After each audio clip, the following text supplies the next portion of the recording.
Shalom, selamat pagi jemaat yang dikasihi Tuhan. Apa kabarnya hari ini? Semoga semuanya dalam kondisi yang sehat, dalam kondisi yang baik ya. Karena Tuhan yang boleh memelihara kita sepanjang malam, kita boleh beristirahat dan Tuhan boleh bangunkan kita di pagi hari ini. Pagi hari ini kita akan mengawali hari kita dengan merenungkan satu dua ayat yang boleh menjadi kekuatan buat kita menjalani satu hari ini.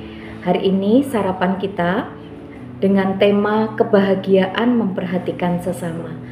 Terambil dari kitab Mazmur 41 ayat 2 sampai 4. Bapak Ibu Saudara semua yang terkasih, semuanya boleh persiapkan Alkitabnya, tetapi terlebih dahulu kita akan mohon pimpinan Tuhan, kita akan berdoa di dalam doa pembukaan.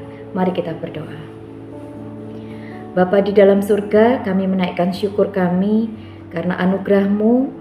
Tuhan boleh bangunkan kami hari ini untuk menikmati satu hari lagi kesempatan untuk kami menjalani kehidupan kami.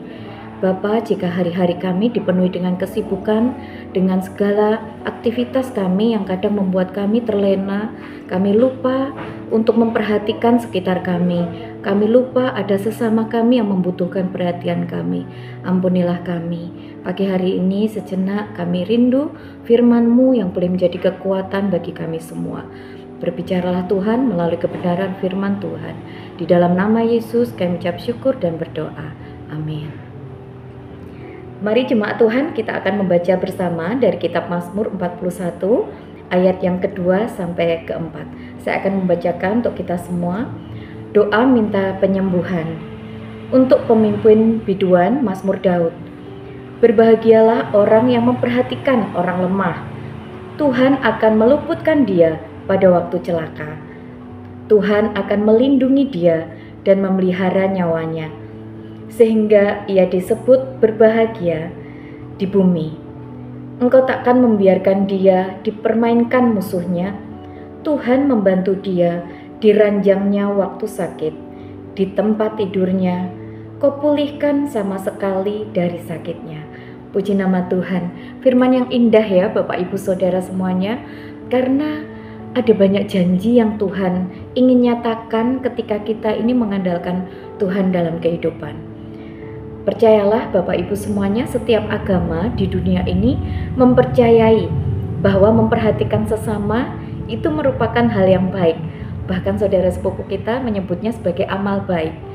Nah, karena hal itu dapat melatih seseorang untuk memiliki moralitas yang baik, meringankan beban orang yang sedang bergumul dan mendapatkan hal-hal baik.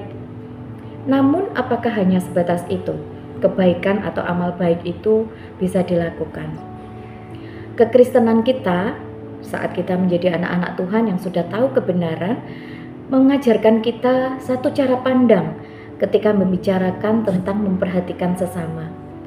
Dalam Mazmur 41, pemazmur memperlihatkan bahwa memperhatikan sesama punya tujuan yang lebih dalam dan teologis, yaitu dapat membuat orang percaya mengalami Tuhan dan mengenal Tuhan dengan lebih intens lagi. Dari ayat yang kedua sampai dengan yang keempat, kita bisa melihat pengalaman pemazmur dengan Tuhan ketika belajar memperhatikan orang-orang yang lemah. Ketika pemazmur memperhatikan orang yang lemah, Tuhan sendiri ternyata juga ikut menilik kehidupannya. Dan Tuhan selalu melindungi dia dari malapetaka, dari musuh-musuhnya, bahkan ia juga memulihkan ketika ia sedang sakit. Itulah kebahagiaan pemazmur. Bukan terletak kepada berkat Tuhan, tetapi juga yang ia rasakan di dalam hidupnya.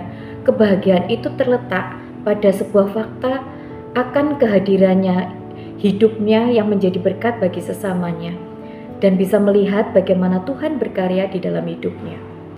Nah, Bapak Ibu Saudara, sudahkah ternyata kita sudah berbuat banyak bagi sekitar kita?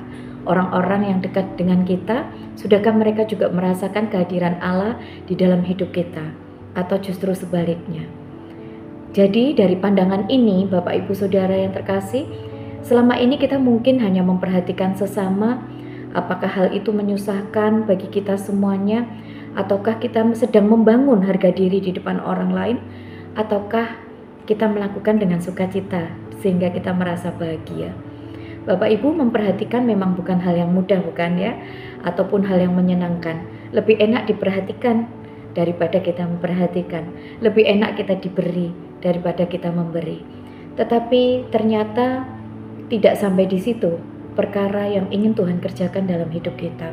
Ketika kita sudah mengalami kebaikan Tuhan dalam hidup kita, sesungguhnya Tuhan pun ingin kebaikan itu tidak berhenti di dalam hidup kita, tetapi kita boleh teruskan, kita berbagi kebahagiaan, kita berbagi kebaikan itu bagi sesama di sekitar kita. Mari jangan pernah berhenti untuk peduli dengan sekitar kita, karena ada banyak orang-orang yang membutuhkan sapaan Tuhan melalui sapaan kehidupan kita. Mari sediakan hati dan hidup kita untuk menoleh sejenak bagi orang-orang di sekitar kita yang membutuhkan perhatian dan sapaan kasih Tuhan, sehingga nama Tuhan boleh dipermuliakan di dalam hidup kita. Amin. Mari kita akan berdoa bersama. Bapa di surga, kami tahu bahwa kehidupan kami tidak bisa lepas dari sesama kami. Di sanalah Tuhan ingin hidup kami yang sudah Tuhan berkati dengan limpah, yang sudah mengecap banyak kebaikan Tuhan dalam hidup kami. Ini saatnya Tuhan hendak ingin memakai hidup kami untuk memperhatikan orang yang lemah, sesama kami yang membutuhkan uluran tangan kami, membutuhkan sapaan kasih Tuhan melalui hidup kami. Tolong kami, mampukan kami Tuhan, supaya kami memiliki sikap peduli untuk kami boleh berbagi kehidupan dengan sesama kami, sehingga hidup kami senantiasa menjadi berkat dan nama Tuhan dipermuliakan. Terima kasih Tuhan, pimpin sepanjang hari ini saat kami boleh melangkah melanjutkan kehidupan kami. Tangan Tuhan terus beserta dan menaungi kami. Di dalam Kristus Yesus, Allah Juru Selamat kami yang hidup, kami berdoa dan bersyukur. Amin. Selamat melanjutkan kehidupan Bapak Ibu, semangat untuk berbagi kebaikan. Tuhan Yesus memberkati.